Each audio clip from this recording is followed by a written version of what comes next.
Muy bien, mis queridos hermanos, vamos a hacer una oración para empezar la clase y voy a pedirle que abra sus micrófonos en su hermano Mario y que él nos introduzca con la oración. Adelante, Mario. Querido Padre, en esta tarde te pedimos nuevamente que tú estés abriendo nuestros corazones, nuestras mentes, para que podamos estar recibiendo de parte de nuestro profesor lo que él tiene para enseñarnos. Señor, te pedimos que todo esto que el profesor nos enseña, nosotros podamos primeramente asimilarlo y luego ponerlo en práctica. Señor, te pedimos que tú nos sigas perfeccionando por medio de nuestros profesores. Te damos gracias por la vida de cada uno de ellos. Te pedimos que los sigas bendiciendo y los sigas cuidando. También te pido tu bendición sobre cada uno de los alumnos que está presente en la clase y los que van a ver la clase grabada, Señor. Te pido todo esto y te doy gracias infinitas por esta oportunidad que nos das de aprender. En el nombre de Cristo Jesús, tu Hijo. Amén. Muy bien, gracias, hermano Mario. Recuerden que estuvimos viendo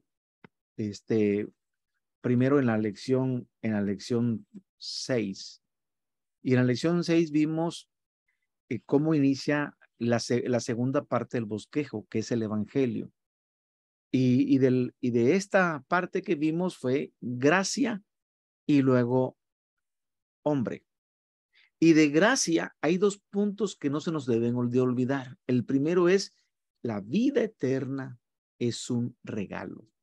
Eso es, la vida eterna es un regalo. Segundo, la vida eterna, es decir, la gracia, que es la vida eterna, no se gana y no se merece. Y luego cuando hablamos de hombre, pero recuerden que en gracia vimos textos muy importantes como la carta a los Romanos, capítulo 6, verso 23, la segunda parte del texto. Mas la dádiva de Dios es vida eterna en Cristo Jesús. Más la dádiva, el regalo. Y luego vimos Efesios 2, 8 y 9. Dice Efesios 2, 8 y 9, que son los textos que apuntalan la gracia. Y luego vimos hombre. De hombre también vimos dos cosas muy importantes. La primera, que hombre, el hombre es pecador. Es pecador. Y tocamos Romanos 3:23, donde nos incluimos todos nosotros. Romanos 3:23, por cuanto todos pecaron y están destituidos de la gloria de Dios. En la versión Dios habla hoy dice, por cuanto todos pecaron, están separados de la presencia salvadora de Dios. El otro texto es que el hombre no puede salvarse a sí mismo. Y definimos qué es el pecado, ¿verdad? ¿Se acuerdan de 1 de Juan capítulo 1, verso 4? Que el pecado es la transgresión de la ley.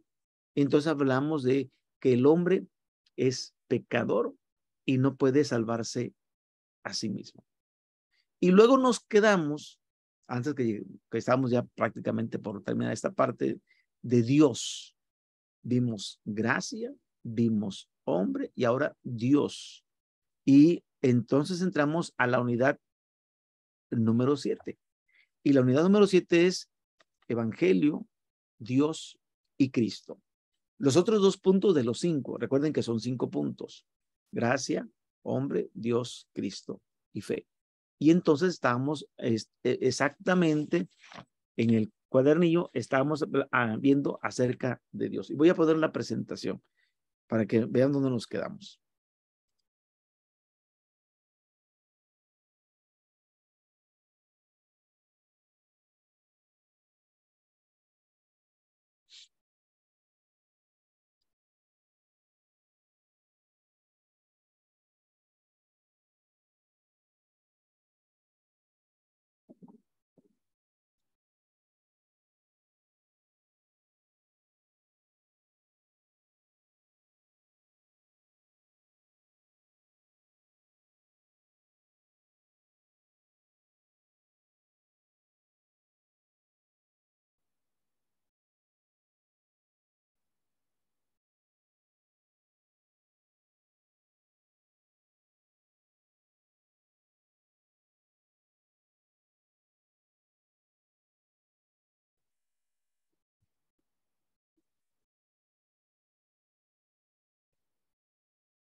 Bueno, nos quedamos aquí, estamos hablando acerca de lo que es Dios. Y habíamos ya dicho que Dios es amor y por lo tanto no quiere castigarnos. Y tomábamos el texto de la primera carta de Juan, capítulo 4, verso 8, esa parte que dice que Dios es amor. Pero también miramos acerca de que el Señor nos ama a pesar de lo que nosotros somos. Y podemos agregar el texto de Jeremías 61:3, es la segunda parte del texto: con amor eterno te he amado. Pero para ir de Dios de que Dios es amor a Dios es justo, hay una frase de transición. Y la misma Biblia que nos habla de la misericordia de Dios también nos dice que Dios es justo. Y como Dios justo, aborrece el pecado y por lo tanto tiene que castigar los pecados cometidos. Y nos castiga por los pecados cometidos. Así que en este punto se trata con el aspecto desconocido de que Dios es justo y tiene que castigar el pecado. Esa es una realidad.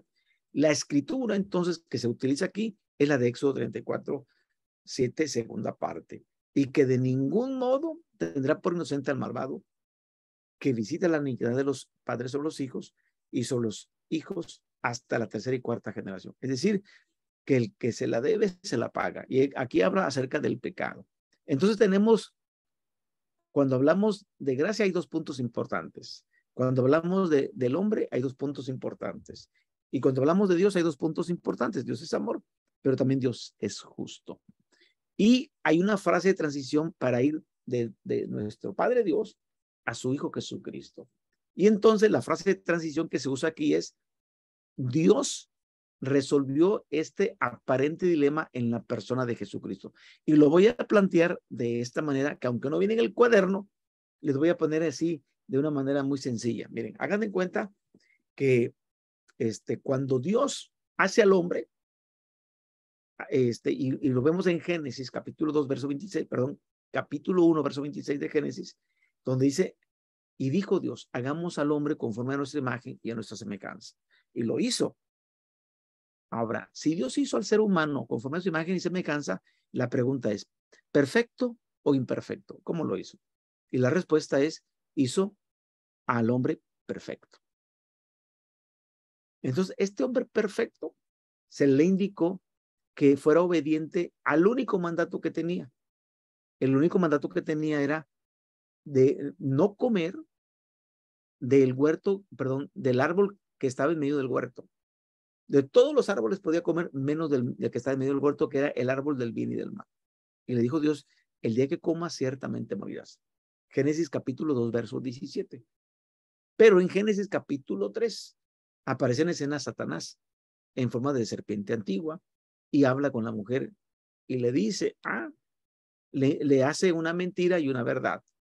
Dice: así con que no pueden comer de los árboles. Dice: no, de todos los árboles comemos menos del que está en medio del huerto. Sí, porque coman, porque mira, si ustedes comen de este fruto, van a ser como Dios y no van a morir. Y le dice media verdad y media mentira.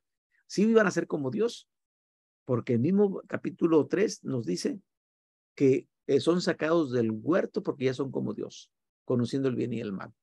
Sin embargo, ella cree que no van a morir y ciertamente mueren. Come ella y se lo da a su marido y pecan, desobedecen. La muerte entra, pero la primera muerte que entra es la muerte espiritual. Y esta muerte espiritual se llama separación del hombre con Dios. ¿Qué lo separa al hombre con Dios? Es el pecado.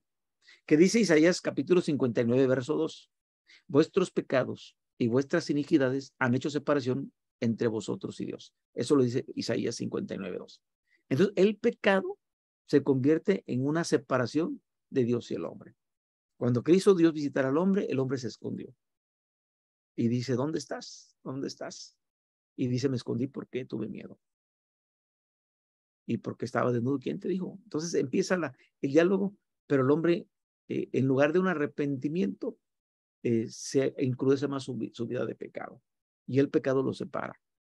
Esto lleva a un concilio en el cielo, donde el Padre y el Hijo entran en esta conciliación, en ese concilio, es decir, ¿cómo resolvemos este aparente dilema? Pero este aparente dilema es en el sentido no de Dios, que a Dios lo toma por sorpresa, que, que el hombre se haya separado. No, Dios tiene un plan, y hay un protoevangelio allí en Génesis. En Génesis hay un protoevangelio, capítulo 3, verso 15. Hay un protoevangelio, es decir, que iba a aparecer el Hijo de Dios para deshacer las obras del diablo. Hay una situación muy importante en que Dios no le sorprende, es al hombre al que le sorprende, y es un aparente dilema, y Dios lo resuelve. Y Dios va a resolver el problema del pecado con la venida de su Hijo. Por eso, el siguiente tema es Cristo, el Evangelio Cristo. Y para que nosotros entendamos esta parte, también son dos puntos muy importantes que analizar aquí. El primero, ¿quién es? Y el segundo, ¿qué hace? Pero el primero, ¿quién es? Y entonces tenemos que definirlo aquí como el infinito Dios, hombre. El infinito Dios, hombre. El Dios que se hizo hombre. Mientras que mucha gente conoce muchos hechos de la vida de Jesús, pocos saben que Él era y es Dios. Jesús era Dios y es Dios. Y debemos recalcar la verdad de que Cristo es la palabra de la creación, es el logos, la palabra de la creación, el infinito y el todopoderoso Dios, el Shaddai, el todopoderoso, quien creó y sustenta todas las cosas. El mundo en que vivimos, todo lo que vemos, lo que no vemos, ha sido creado por Cristo. Porque aunque el Padre es el arquitecto, Cristo es el que hace todas las cosas. Y la palabra infinito quiere decir que no hay límites. E inconmensurablemente es que no se puede medir en todos sus atributos. Cristo tiene los mismos atributos de Dios. Y entonces ocupamos la escritura cuando abrimos el Evangelio de Juan, capítulo 1, verso 1. Y entonces el texto es clave cuando nos dice, en el principio era el verbo. Y aparece en el griego la palabra verbo, logos. Pero como es un término femenino, en nuestra traducción aparece en el castellano como verbo. Pero es este logos, era el principio, y el logos era con Dios. Y el verbo era con Dios. Y el verbo era Dios. Entonces tenemos nosotros que aclararle a las personas que Cristo no es cualquier cosa. Es el Dios infinito. El que va a morir por nosotros se va a hacer como nosotros. Se va a hacer hombre. Y entonces aparece el verso 14 de Juan 1. Y dice, y aquel verbo, aquel logos, aquella palabra, fue hecho carne y habitó entre nosotros y vimos su gloria, gloria como del unigénito del Padre, lleno de gracia y de verdad. El Hijo de Dios es Dios, es infinito. Y entonces para poder que las personas comprendan esta parte de el infinito Dios, tenemos que hacer preguntas para evitar que nomás sea un monólogo en donde usted nada más está hablando, sino le pregunta, oiga, don Manuel, oiga, doña Carmen, ¿quién es Jesucristo para usted? Y haga preguntas cuando la persona incluso esté callada y pasiva. Que esté pasiva y callada, entonces hágale preguntas. Oiga, don Ricardo, para usted, ¿quién es Jesucristo?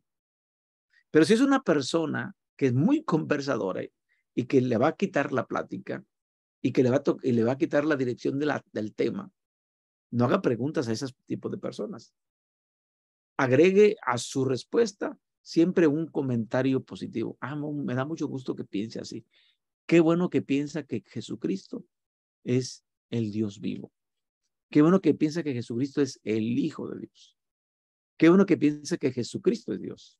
Entonces, lo vamos llevando esta temática con las personas así. Lo que hizo, ya vemos quién es. Y la segunda parte es lo que hizo.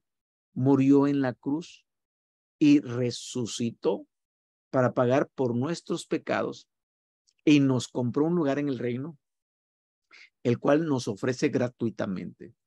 Así que es bien importante eso de la gratuidad. Siempre es importante decirle que la salvación es gratis, que la vida eterna es gratis, que no se gana, no se merece. Pero quien compra nuestra estadía en el reino es Cristo, a través de su muerte y de su resurrección. La mayoría de la gente sabe que Cristo murió en la cruz, pero pocos entienden su significado, que era una muerte expiatoria. Miren, por ejemplo, aquí en México. Aquí en México me ha tocado preguntarle a personas, oiga, ¿y usted sabe que Cristo murió? Y me dicen, sí, lo vi en el canal de las estrellas. Porque es que hay un canal que así se le llama aquí en televisión, el canal de las estrellas. Y porque en Semana Santa pasan películas de la muerte de Cristo aquí en México. Y la gente entonces tiene un Cristo histórico en su cabeza. Es un Cristo intelectual aquí. Y donde dice, sí, yo ya lo vi en las películas. Y otros, yo ya lo vi representado en aquí hay un lugar muy famoso en la Ciudad de México, en Ermita Iztapalapa, donde cierran todas unas calles y hacen un evento de actores y todo eso, y hacen todo lo que es de la Semana Santa, le llaman Semana Mayor, y hacen la crucifixión y hacen todo. Entonces dice, no, sí, yo lo vi en la ermita. Entonces, la mayoría de la gente sabe que Cristo murió en la cruz, pero no logran entender, tienen el alcance de ese gran significado de una muerte expiatoria, de una muerte que quita el pecado, que expía el pecado. Y uno debe ver que todos los pecados fueron puestos sobre Cristo, que Cristo se hizo pecado. Debe asimismo darse cuenta que Cristo asume toda nuestra culpabilidad. Y uno debe darse cuenta de que Cristo se encargó de pagar la deuda por el pecado y que la muerte de Cristo es la redención más grande, y de eso trata toda la Biblia. Número 3. Para avalar esto, use la referencia bíblica de Isaías 53:6. Vayan a Isaías 53:6 y se van a dar cuenta ustedes, y vamos a utilizar un ejemplo con el candidato, y para ello usted puede buscar un objeto. No use la Biblia, un objeto diferente, un libro diferente, y dígale como ejemplo. Y entonces, ocupando nosotros por esta parte de la ilustración, el libro de registros de pecados. El libro de registros de pecados. Y entonces le decimos, cada uno de nosotros tiene un libro donde están registrados todos nuestros pecados. ¿Se acuerdan que vimos la ilustración de los 3 pecados diarios? Que lo vimos en las unidades pasadas. ¿Qué pasa si nosotros tenemos 3 pecados diarios y durante toda nuestra vida los sumamos? Haciendo que en un año tenemos más de 1000 pecados. Y si tenemos 30 años, 30,000 pecados. Así. Entonces, tenemos nosotros que decirles de una manera ilustrativa, este es el libro de registro de pecados.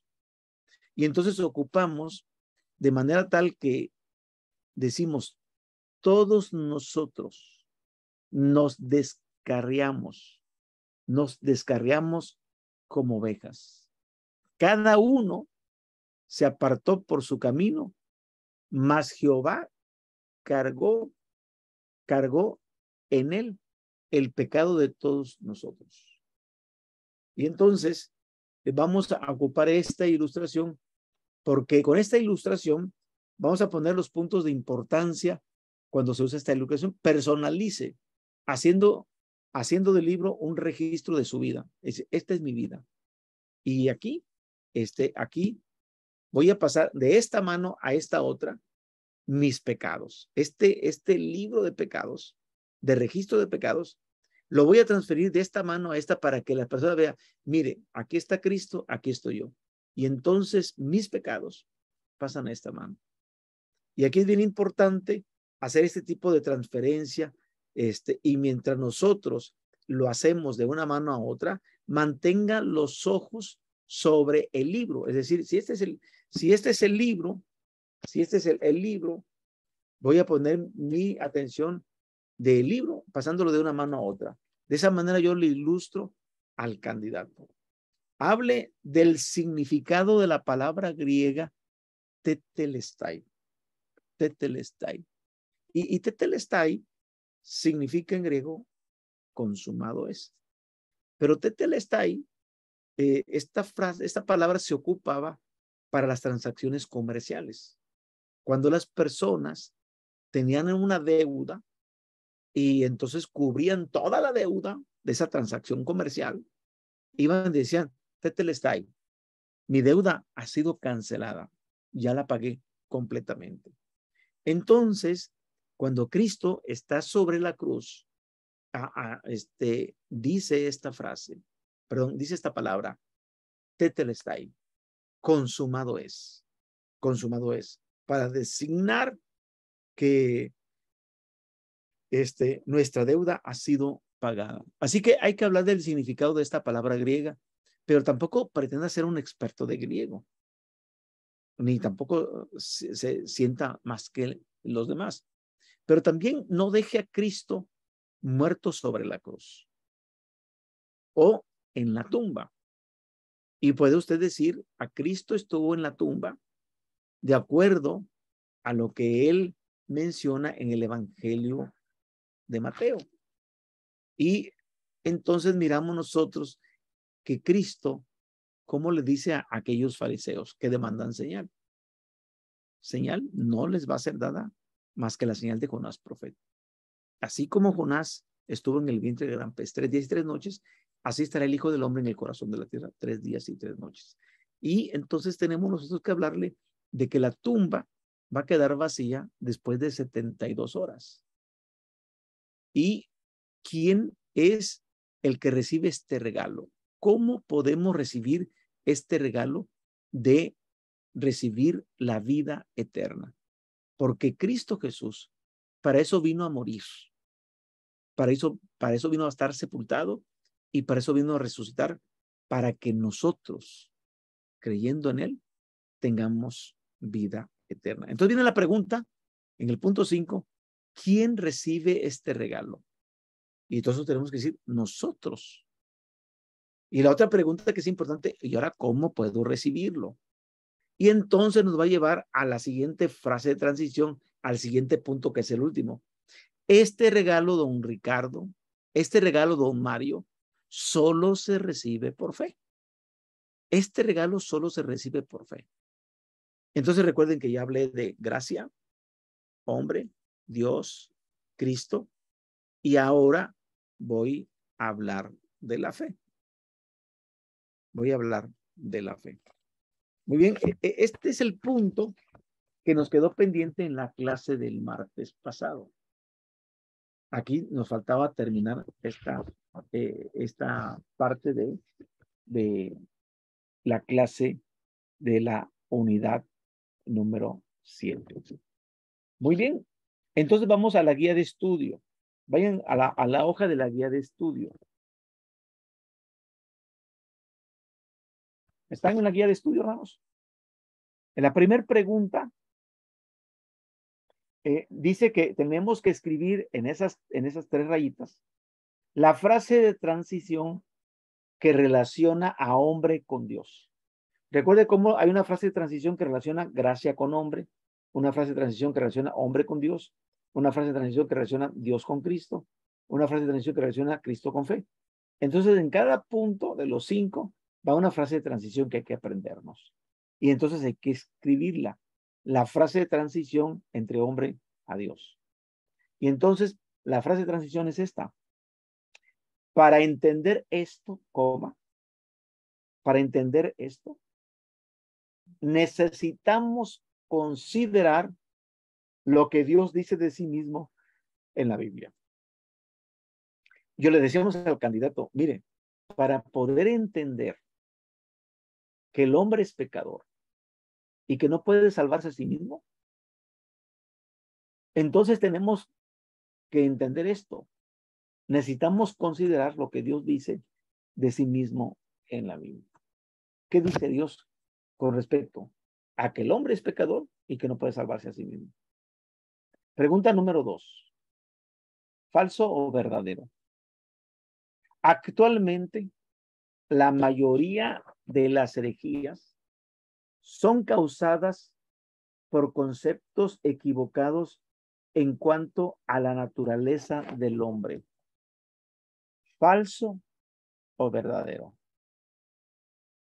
Falso, porque en ningún momento las herejías van en cuanto a la naturaleza del hombre, van en cuanto a la naturaleza de Dios.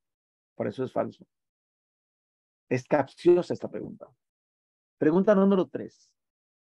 Actualmente, la gran mayoría de la gente comparte el concepto equivocado de la ciencia cristiana de que Dios es solo misericordioso y amoroso.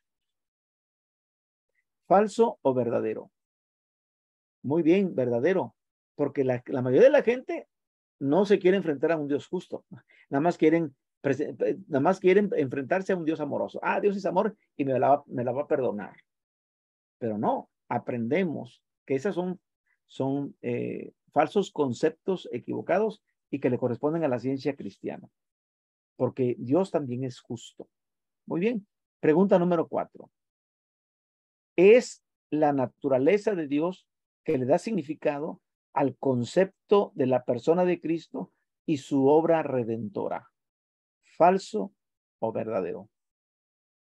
Repito, es la naturaleza de Dios que le da significado al concepto de la persona de Cristo y su obra redentora.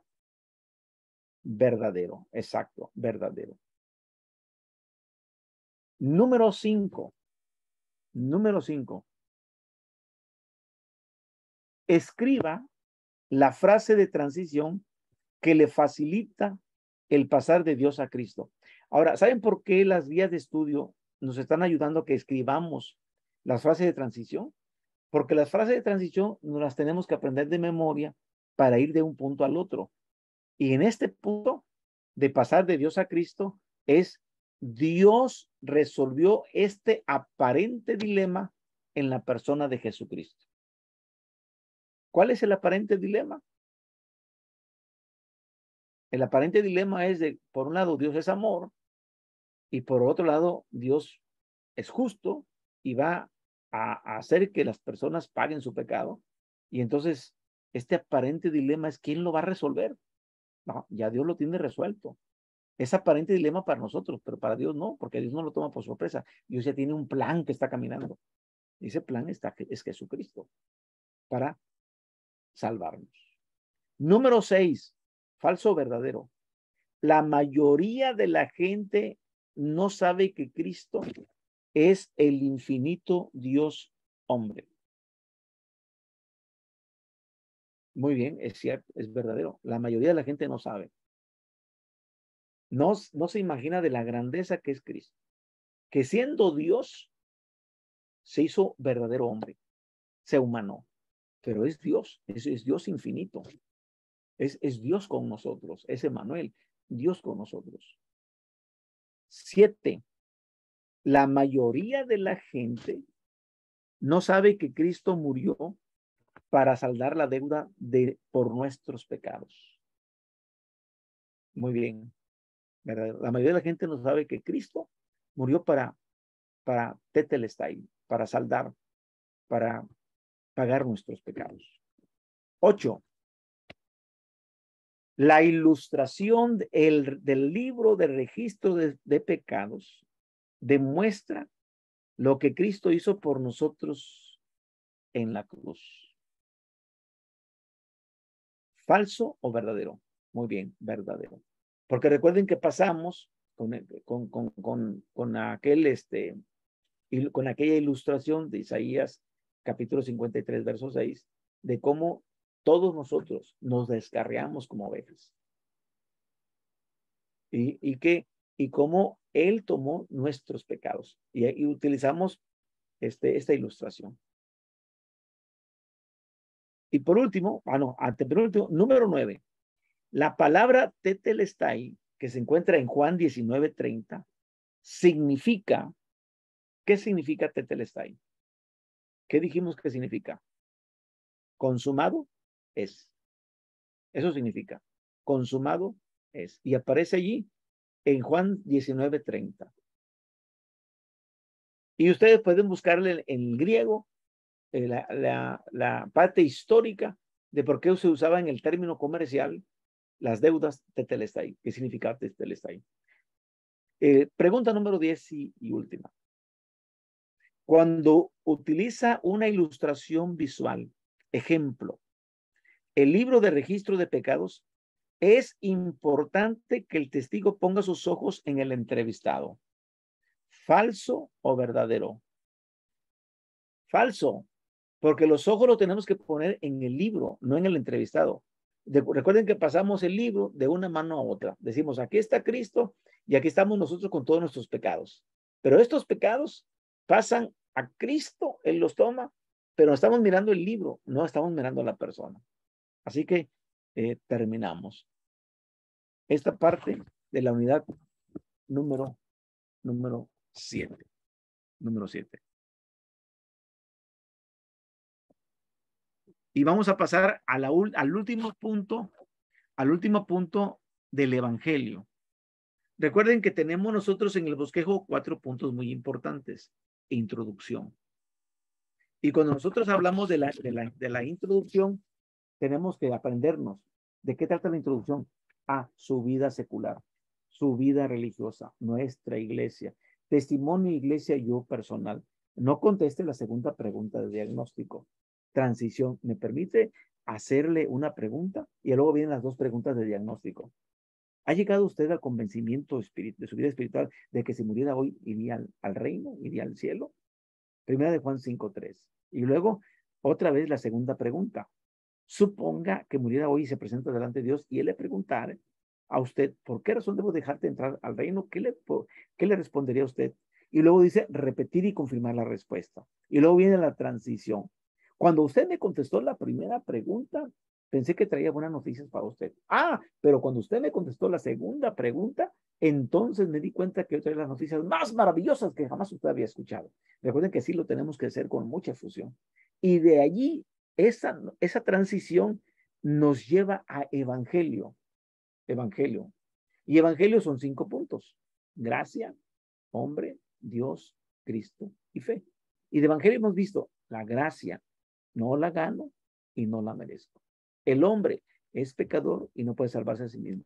Dios es misericordioso y es amoroso. Cristo es el infinito Dios hombre. ¿Qué hizo? Murió en una cruz y resucitó para darnos vida eterna. Entonces vean, en cada punto van dos partes importantes y ahorita vamos a entrar a la unidad número 8, Evangelio Fe, y vamos a ver la número 5. Y estamos en el bosquejo, estamos en el bosquejo. Todavía no llegamos a la decisión, que es la tercera parte del bosquejo, y la cuarta, que es asistencia espiritual inmediata. Vamos a ir poco a poco, de manera gradual e incremental, según las lecciones. Voy a poner la siguiente presentación. Unidad 8.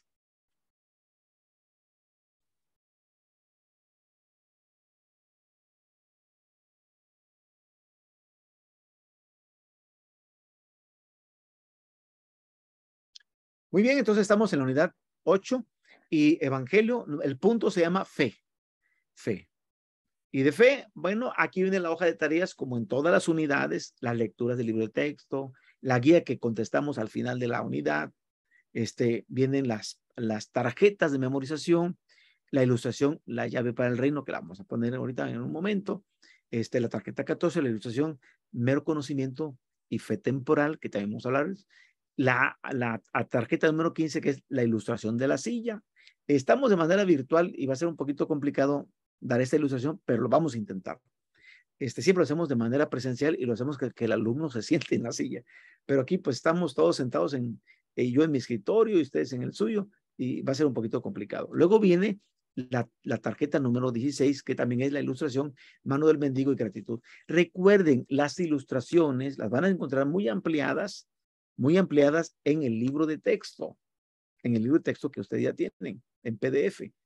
Entonces, ahí van a encontrar las ilustraciones y recuerden que las ilustraciones no las tienen que decir de memoria. Apréndanse la ilustración y ustedes con sus propias palabras, con su propio formato de ser, es decir, por su característica de ser, le pone usted el sabor a la ilustración y usted mismo va haciendo que esto no sea cartonado, sino que va saliendo también de su corazón. Y luego viene esté preparado para la introducción y los 5 puntos del Evangelio. Recuerden que en la introducción vimos todos los puntos y cuando hablamos del Evangelio son 5 puntos. Gracia, hombre, Dios, Cristo y fe. Se lo repito, porque quiero que lo memorice. Muy bien. Y aquí viene que usted tiene que tener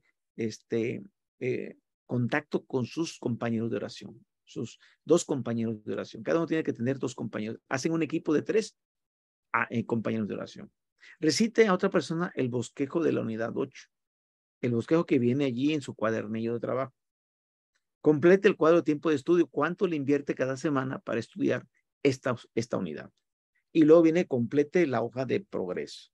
Y aquí viene la hoja de progreso, a quienes les testifiqué durante la clase, a quién fue, qué le recité a mi entrenador, durante la salida de entrenamiento práctico, qué vi hacer a mi entrenador, qué fue lo que hice yo, a cuántas personas, a quién les compartí mi testimonio, a quién les hice preguntas de diagnóstico, a quién le presenté el tema gracia y hombre, a quién le presenté el tema Dios y Cristo. Entonces, cuando mis alumnos ya empiezan a decir, a ver, ya estamos en el punto número 2 del bosquejo, la presentación del Evangelio. Y ya le digo, a ver tú, Mario, vas a presentar gracia y hombre. Y Dante le va a tocar Dios y Cristo. Y a mí déjenme fe. Vamos los 3 a compartir el Evangelio con alguien, pero ya nos repartimos cada quien a uno la unidad 6, a otro la unidad 7 y a otro la unidad 8. De esa manera que mis alumnos empiecen a soltarse y a tener la práctica. No les suelto todo el bosquejo, ni tampoco les suelto todo el Evangelio. Que ellos vayan viendo, que ellos se vayan soltando, que se vayan quitando los nervios. Y por eso les digo, háganlo con familiares, con amigos, con conocidos, con aquellos que es de confianza. Y de repente, pues usted ya lleva de memoria que en cada punto hay textos que compartir. En gracia, en hombre, en Dios y en Cristo. Hay textos que compartir. Y los tiene que aprender de memoria los textos, ¿verdad? O llevarse un acordeón ahí de cuáles son los textos y lo pone ahí y lo pega en la contraportada de la Biblia. Acá en la contraportada de la Biblia pone aquí sus 5 puntos, que es el Evangelio. Les doy tips para que ustedes digan, voy aquí le decimos acá en México, a mi tumba burrito, ¿verdad? A mi acordeón, y que me va diciendo qué punto sigue. Entonces, estamos nosotros, este es el bosquejo. Y ya no lo voy a repetir, ya lo dije. Y vamos a la unidad número 6, el Evangelio, fe. Y entonces vamos a consideraciones generales sobre la porción de fe en la presentación.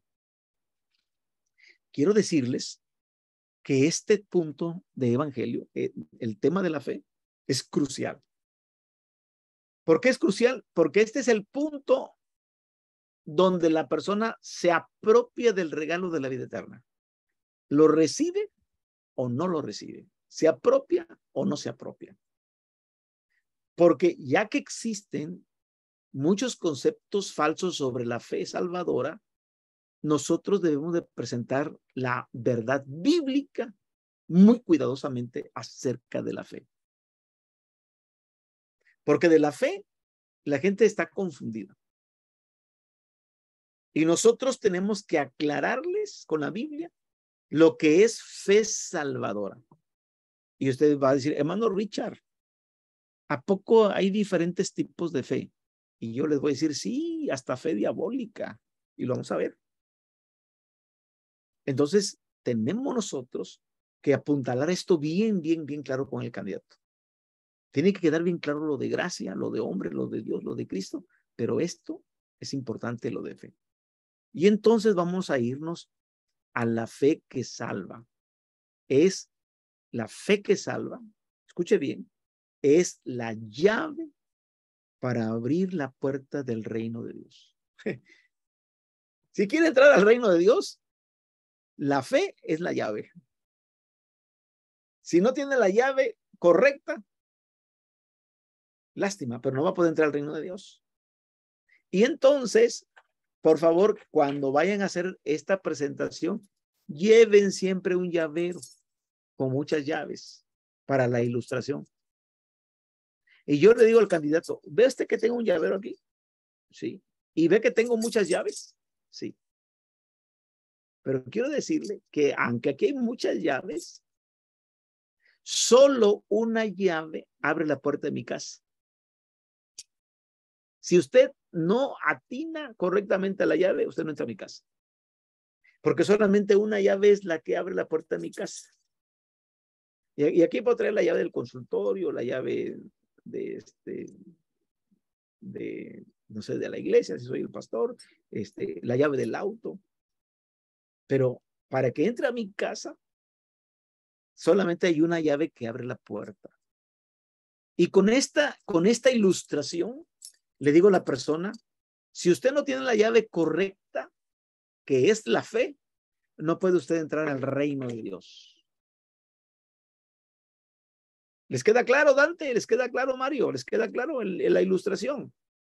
La ilustración nos ayuda para que el candidato se dé cuenta, está atento, lo tengo atento, porque ya le hice la ilustración en físico. Siempre que voy a predicar el evangelio y que esto, me debo llevar un llavero. Por eso traigo en el llavero traigo las llaves del carro y le digo, mire, aquí hay muchas llaves, pero solamente es una. Y entonces me voy a lo que no es fe salvadora. Lo que no es fe salvadora. Y entonces dice, ¿a poco hay fe que nos salva?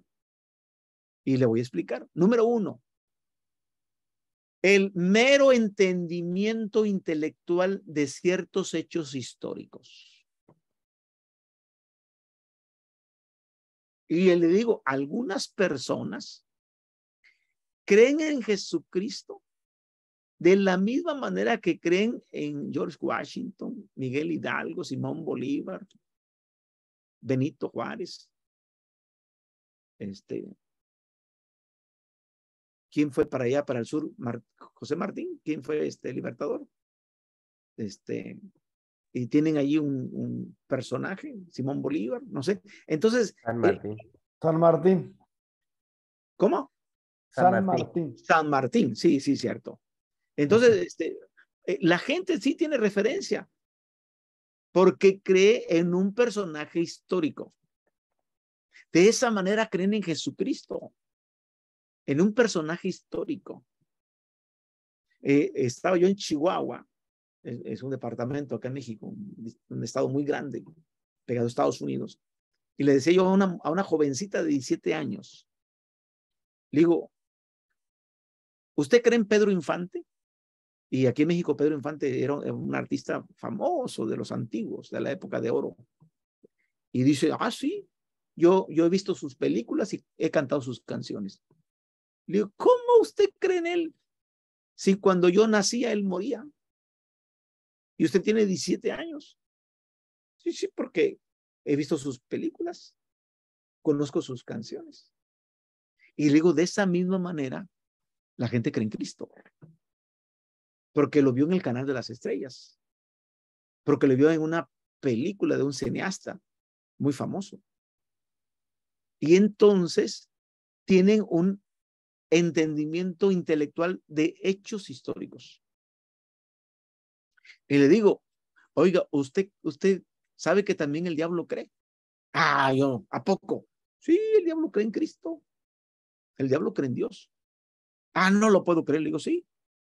Quiero que usted lo lea en la Biblia. La Biblia dice que el diablo cree en la existencia de Dios. Pero el mero hecho de estar de acuerdo con esta verdad, al diablo no le da derecho de entrar al reino. Dice Santiago capítulo 2, verso 19. ¿Tú crees que Dios es uno? Bien haces. También los demonios creen y tiemblan. Y le digo, oiga, ¿usted cree que porque el diablo cree se va a salvar? Ah, yo dice, no creo, no creo. Le digo, no, no se va a salvar, no se va a salvar.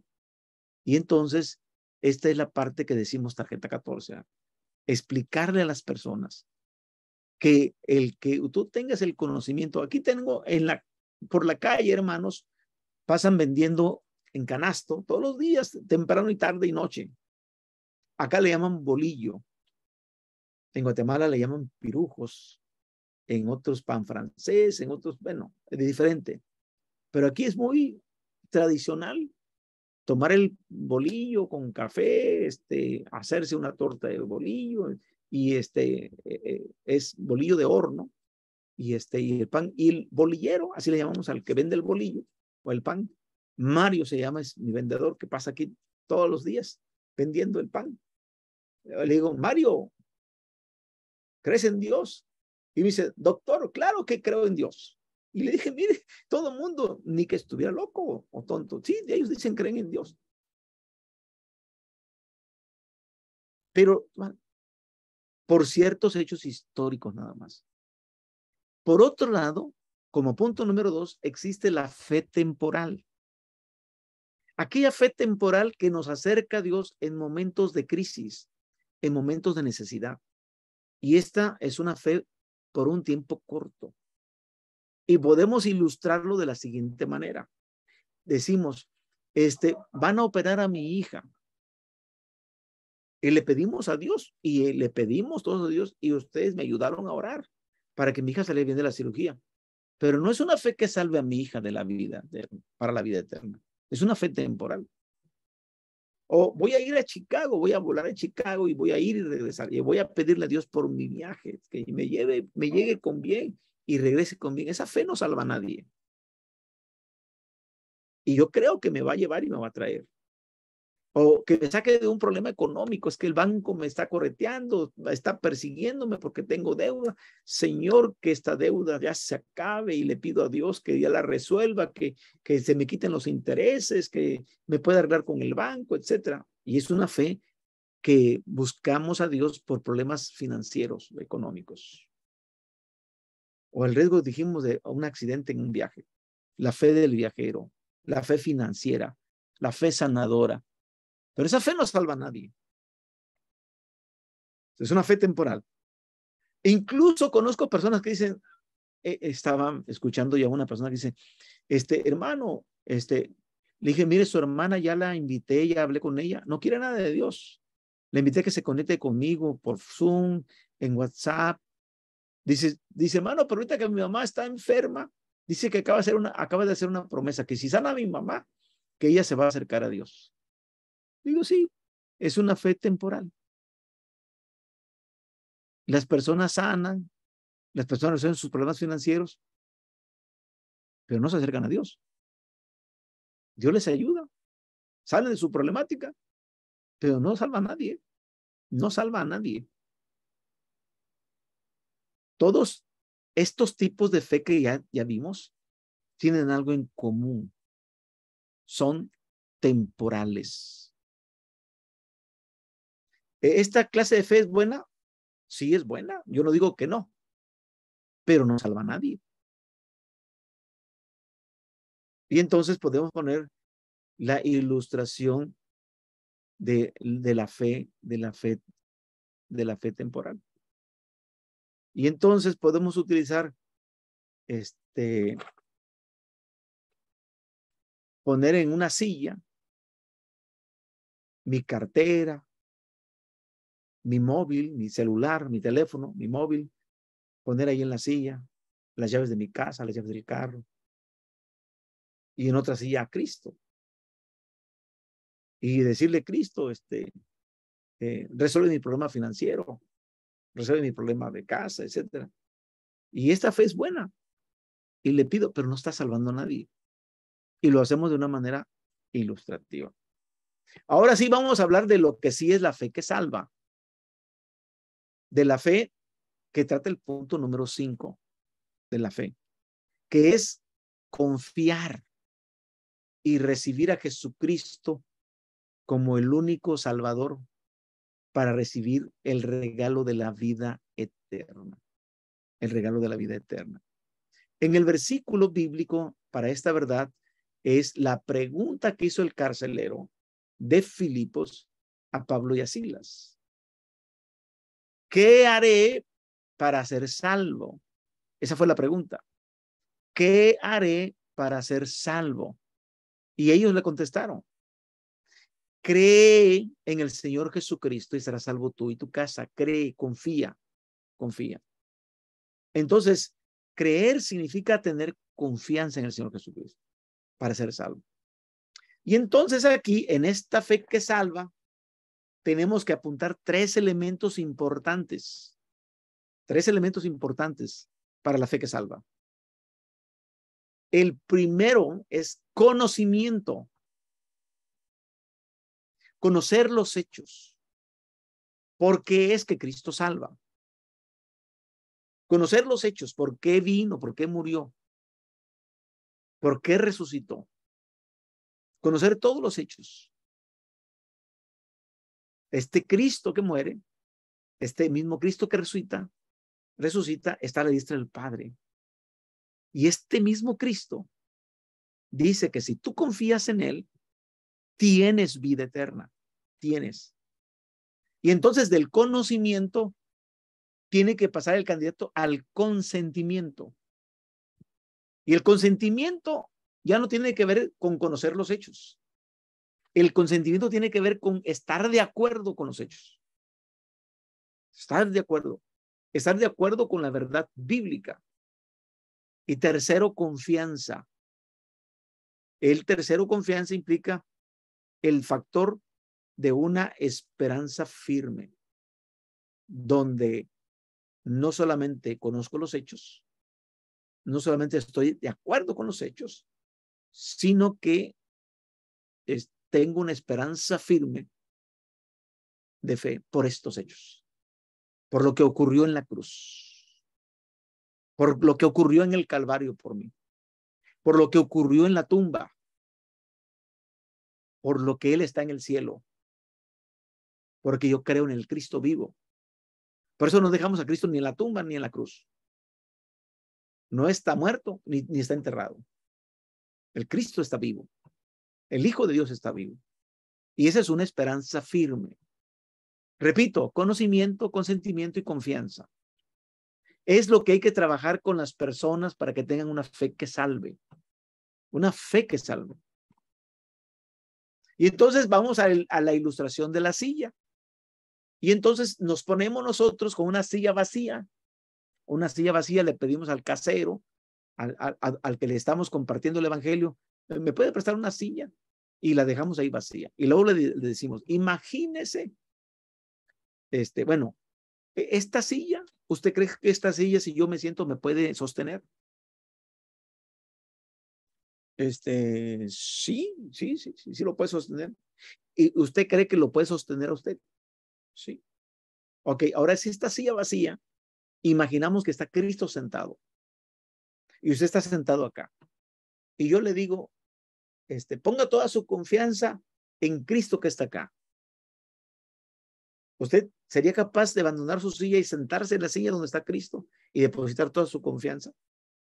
Sí. En el libro hay una historia de Blondin, el equilibrista. Espero que la lean. Él dice que hizo este experimento de poner una cuerda en las cataratas del Niágara. Entre Estados Unidos y Canadá está la frontera y las cataratas del Niágara dividen a estos dos países. 300 metros de largo la cuerda. Y Blondin atraviesa las cataratas y todo le dice a la gente: ¿cuántos de ustedes creen que yo puedo pasar de este lugar al otro? Y toda la gente: sí, creemos que puedes pasar.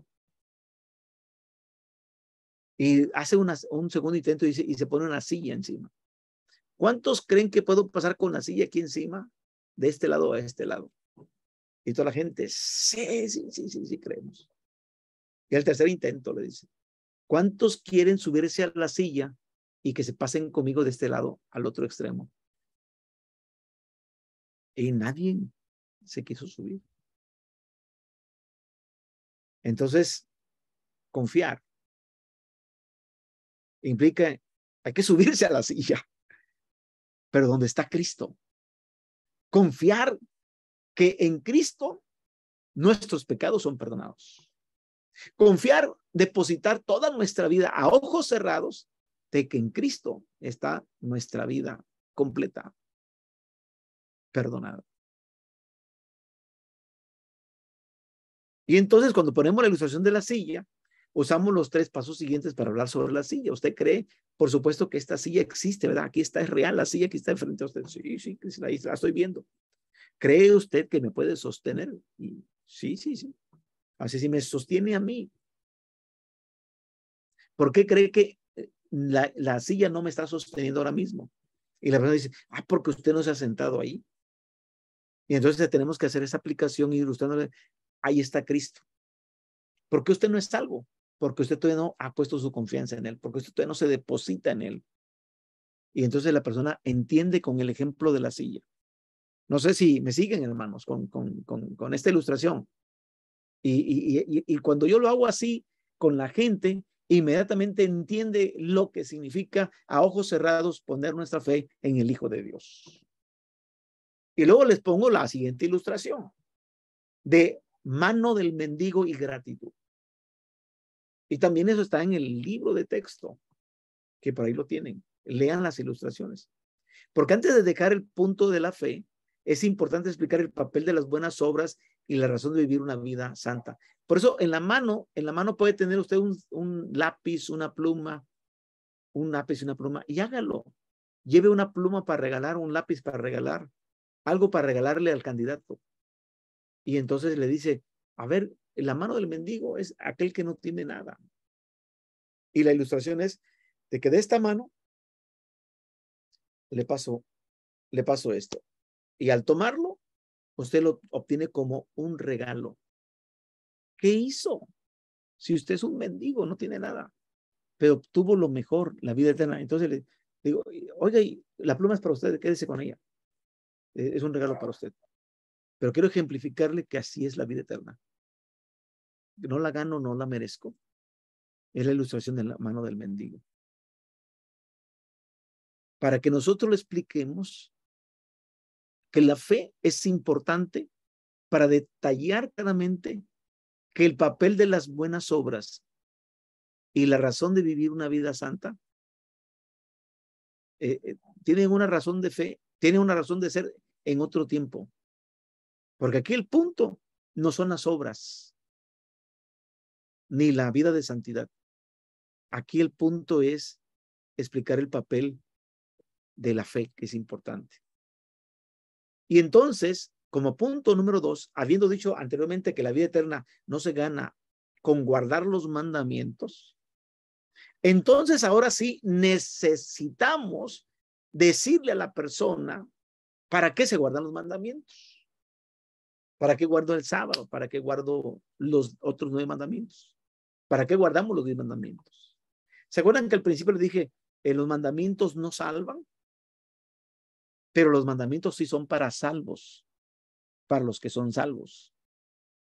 Porque la ley de Dios no se dio en Egipto a un pueblo cautivo. La ley de Dios se dio en el Sinaí para un pueblo liberto, libre. Es para libres. Es para reyes y sacerdotes. Es para gente santa. Entonces, las personas sin Cristo no son salvos, no son libres, están esclavos del pecado y sujetos a Satanás. ¿Cómo es que pueden guardar los mandamientos si no lo pueden hacer? Ni es para ellos, porque no son salvos. Y entonces vamos a hablar de qué se trata entonces las buenas obras y la razón de vivir una vida santa. Inciso A. No tratamos de ganar la vida eterna por medio de obedecer los mandamientos de Dios. No. Los guardamos para expresar nuestra gratitud y amor a Dios por el regalo de la vida eterna. ¿Cuántos son salvos aquí, queridos alumnos? ¿Cuántos son salvos? Levanten su mano. Somos salvos. Tenemos la vida eterna.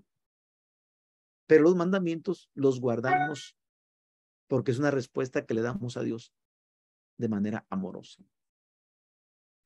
Los guardamos para dar un testimonio externo de lo que ha ocurrido aquí en el corazón, en nuestro interior. ¿Cómo las personas de afuera pueden darse cuenta que soy salvo? En la manera en que vivo, en la manera como vivo. Y entonces los mandamientos son para testificar que fui salvo, que soy salvo. Y mi salvación está en mi corazón, en mi interior. Inciso D, los guardamos porque son el resultado de la fe. Y cuando nosotros leemos Efesios 2, 8 y 9, vayan a Efesios 2, 8 y 9, y van a darse cuenta, si nosotros nada más leyéramos Efesios 2, 8 y 9 sin leer el verso 10, estamos parcos, estamos cortos. La palabra no tiene mucho sentido, pero dice la palabra aquí en Efesios 2, 8, por gracia sois salvos por medio de la fe. Y esto no de vosotros, pues es don de Dios, no por obras para que nadie se lo ríe. Pero vean el verso 10, porque somos hechuras suyas, creados en Cristo Jesús para buenas obras, las cuales Dios preparó de antemano para que anduviésemos en ellas. Así que las buenas obras vienen después de ser salvos por la fe. Inciso E, los guardamos porque Cristo nos dejó ese ejemplo. Él también guardó los mandamientos. Inciso F, los guardamos porque a través de ellos podemos amar a Dios y a nuestro prójimo. Jesús dijo, si me amáis, guardad mis mandamientos. Los guardamos para que los demás glorifiquen a Dios. Los guardamos para que los demás también lleguen a conocer a Jesús. Las ilustraciones, mano del mendigo y gratitud, tarjeta 16, muestran nuestra actitud de recibir por fe el regalo de la vida eterna y nos enseña el motivo correcto para vivir una vida agradable a Dios, que es por gratitud y amor por lo que Él hizo por nosotros en la cruz. Y cuando ya terminamos estos 5 puntos, gracia, hombre, Dios, Cristo y fe, al candidato le hacemos una pregunta calificadora. Vamos a calificar si lo que le dijimos lo entendió. Entendió bien lo de gracia, entendió bien lo de hombre, lo de Dios, lo de Cristo y lo de fe. Y la pregunta calificadora le digo yo, oiga, don Armando, de todo lo que dijimos, gracia, Dios, hombre, Cristo y fe, ¿tiene sentido para usted? ¿Tiene sentido? Y me ha tocado, hermanos, que las personas llorando me dicen, sí tiene sentido. Todo lo que usted me ha explicado tiene sentido. Cuando en esta parte ellos dudan, entonces yo me voy a ir preguntando punto por punto. ¿Qué punto de los 5 no entendió para remacharlo, ratificarlo y aclararlo? Pero la pregunta calificadora es para saber si para ellos tiene sentido. Tiene sentido. Antes de irnos al descanso, vamos a contestarnos la guía de estudio. Vamos a la guía de estudio antes de tomar el tiempo de descanso. Si estamos, punto número 1. ¿Falso o verdadero? ¿Están ahí en su cuaderno? ¿Falso o verdadero? El hecho de tener fe salvadora,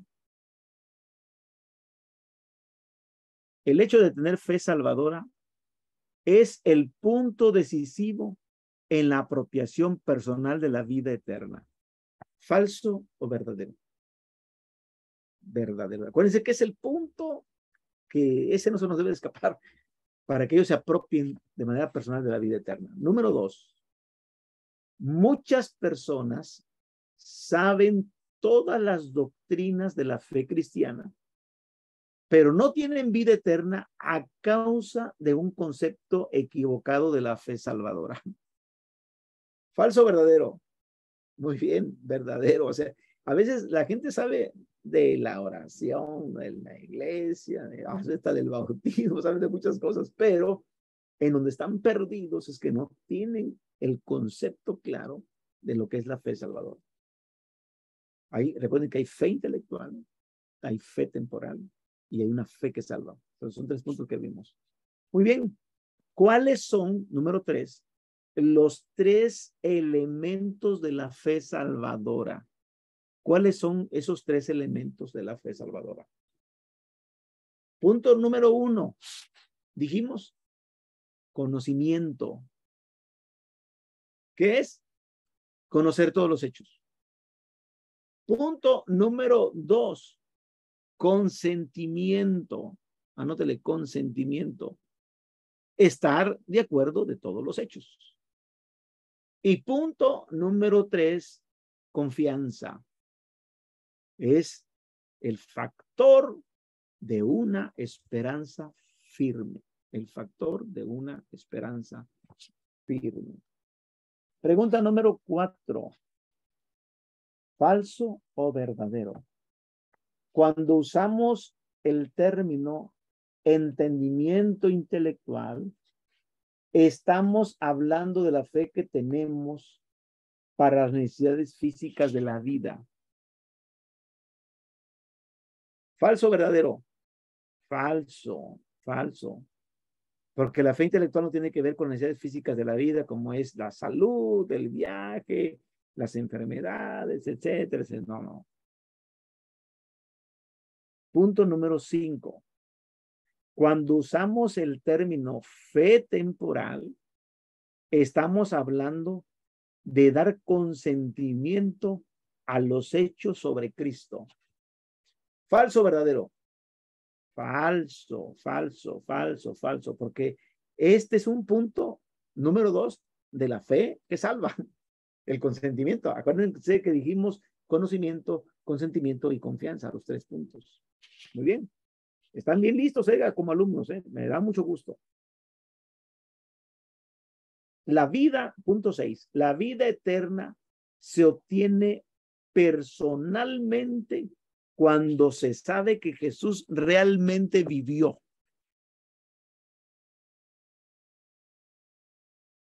¿Falso o verdadero? Vean la pregunta. Observen. La vida eterna se obtiene personalmente cuando se sabe que Jesús realmente vivió. Está hablando de una fe intelectual. Falso, falso. Esta es la fe intelectual que la gente sabe, sí, lo vi en una película, sí, lo vi en la historia, que sabe que vivió, sí, Cristo vivió, sí, Cristo es real. Pero eso es intelectual. Esa no fe no salva a nadie, no trae vida eterna. Muy bien. Número 7. Usamos la ilustración del huevo podrido para describir qué es la fe salvadora. ¿Falso o verdadero? Falso. Aquí no utilizamos esa ilustración. Esta ilustración va en otra unidad. Aquí utilizamos las ilustraciones de la silla. ¿Se acuerdan? Utilizamos la ilustración de las llaves, la silla, las llaves. Aquí no utilizamos esa ilustración del huevo podrido. Eso es cuando hablamos del pecado, acuérdense, en otra unidad, en otro punto. Número 8. Al moverse de la silla de sus propias buenas obras a la silla de Jesucristo, está ilustrando de una manera visual y verbal el significado de confiar únicamente en Cristo para la vida eterna. ¿Falso o verdadero? Muy bien, esa ilustración muy buena. En la silla donde está sentado el candidato que confía en sus obras, o en la silla de Cristo donde puede poner toda su confianza en él. Y punto número 9. Se puede ilustrar mejor el concepto de la fe temporal depositando en la silla de Jesucristo objetos como una billetera, anteojos, o sea, una cartera, etcétera. Se puede ilustrar el concepto de la fe temporal depositando en ella el dinero. Se puede ilustrar mejor el concepto de la fe temporal depositando en la silla de Jesucristo objetos como una billetera. Falso, verdadero. Falso, falso. En la silla de Jesucristo no es para una fe temporal. En la silla de Jesucristo es para una fe salvadora. La fe que salva. Wow, mis hermanos, los felicito. Están siguiendo bien la clase. 10 minutos para descansar. Tomen té, mate, café, agüita. Y nos vemos en 10 minutitos. Por favor. No salgan de la sala, nada más apaguen su cámara y su micrófono.